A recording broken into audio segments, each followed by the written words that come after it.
I want to begin by thanking Dr.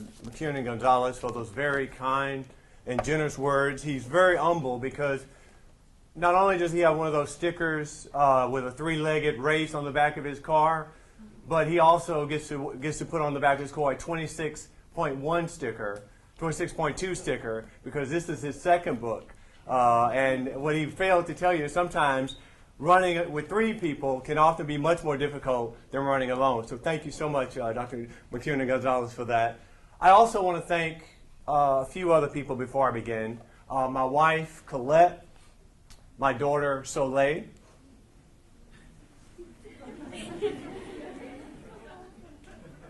my son, RJ, and all of my colleagues from the history department. I want you guys to look at them and make them embarrassed just like you did my family. And would you give them a round of applause?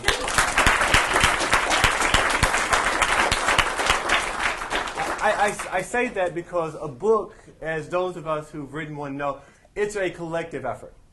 And it is just my privilege today to be able to stand here. But this book would not have been completed without the support, love, and commitment of so many other people. Many of them I'm so thankful and gratified are in this room today.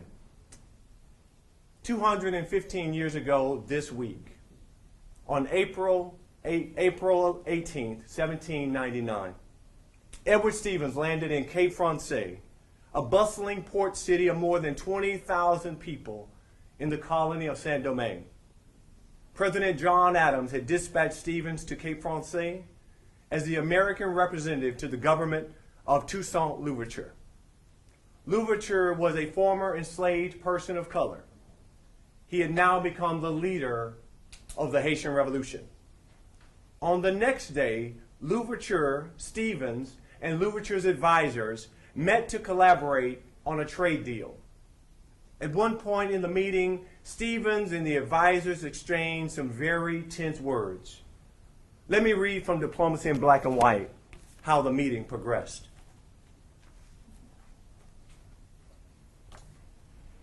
Upon Louverture's cue, the meeting recessed while the Dominican representatives considered the American offer. With no one else in the room, Louverture reached out and took Stevens' hand. According to Stevens, with great warmth, he expressed his approbation for the firmness I had shown. Louverture went on to tell me that the trade deal would be modeled just as I wished. Louverture and Stevens exhibited exceptional professional and personal respect for each other, reaching across national and racial lines as they sat alone in a room together, talking on April 19th. From that extraordinary moment of American diplomacy, the United States opened up foreign policy with a government of people of color, which was not repeated until the presidency of Abraham Lincoln. I came to Black and White. I came to Diplomacy in Black and White at Johns Hopkins by way of East Texas. I was sitting in an early American diplomacy seminar during my first semester of graduate school, 3 months after receiving my diploma at Strahan Coliseum. During one of the sessions, the professor briefly mentioned that John Adams had helped Haitians win the Haitian Revolution. And then he just moved on. I sat there awestruck. Nothing in my learned or living experience had prepared me for the idea of an American president helping to secure the freedom of people of color before the Emancipation Proclamation. During elementary school in East Texas, I had learned that the Declaration of Independence said, all men are created equal. And I must admit, I don't recall understanding at that early age the important intricacies of nuance.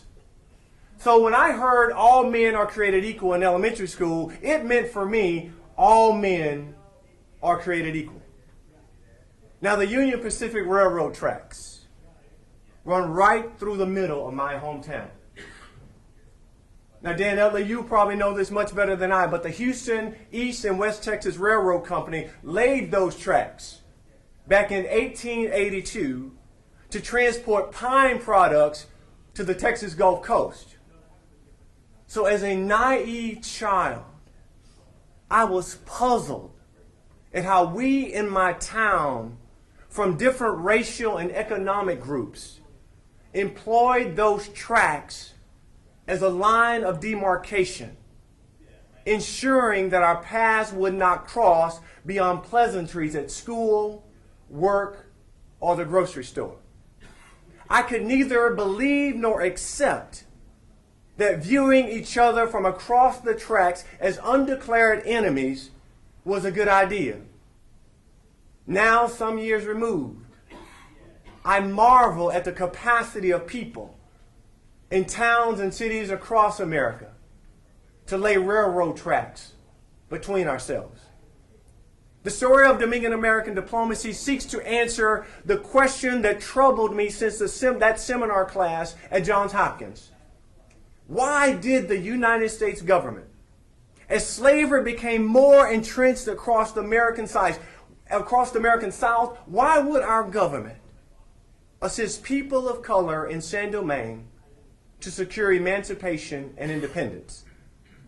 In diplomacy in black and white, through years, and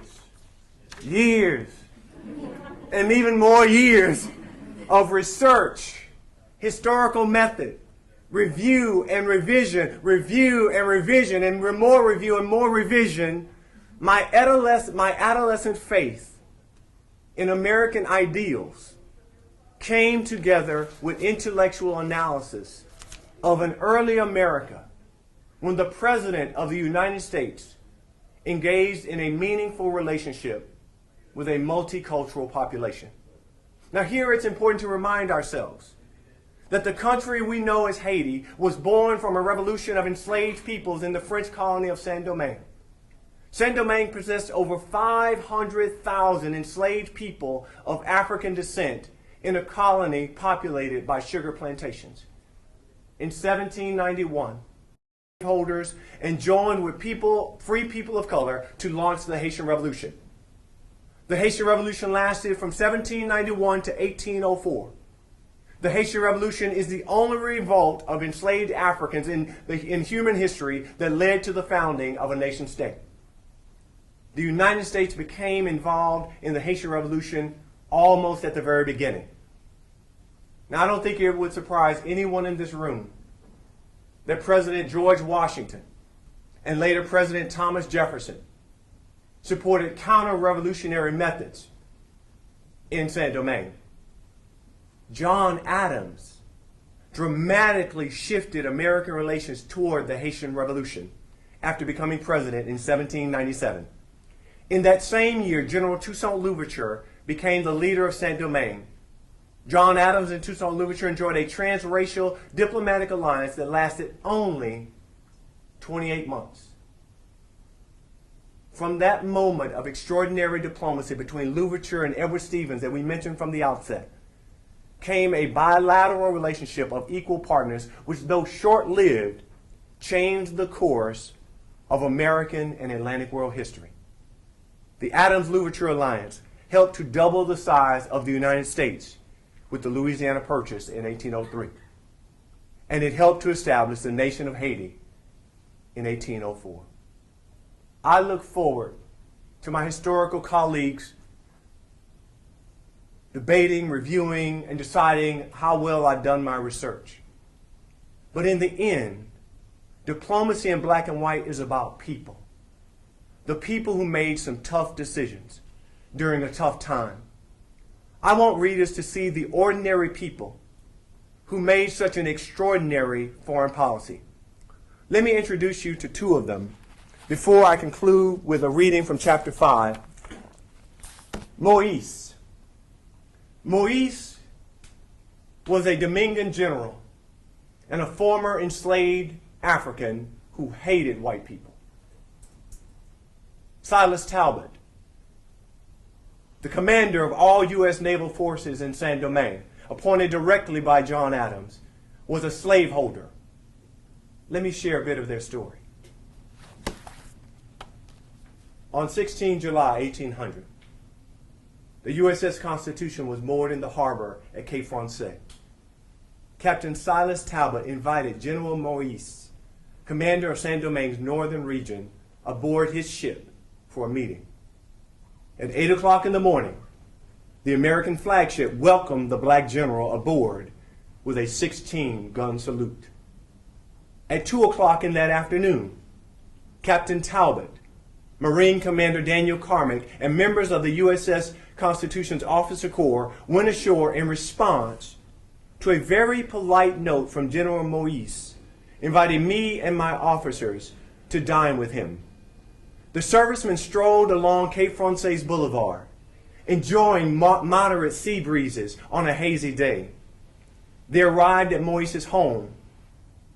After they were seated for dinner, their host quickly squashed the American assumption that black Dominions did not drink much at table.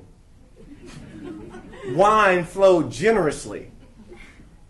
American Lieutenant Isaac Collins became so drunk that he once fell partly out of his seat and would have stumbled onto the floor if Moise's deputy had not took hold of him. Captain Talbot was mortified beyond description at Lieutenant Collins' behavior. One can only imagine what the white American sailors thought as they sat around the dining table. The dinner party had some 30 Dominican guests of color, leaving the white Americans in the novel position of being the racial minority among a group of equals. White American captains and sailors serving on the San Dominguez station gained a once-in-a-lifetime glimpse of a European-inspired society of the Atlantic world, populated and governed by black people.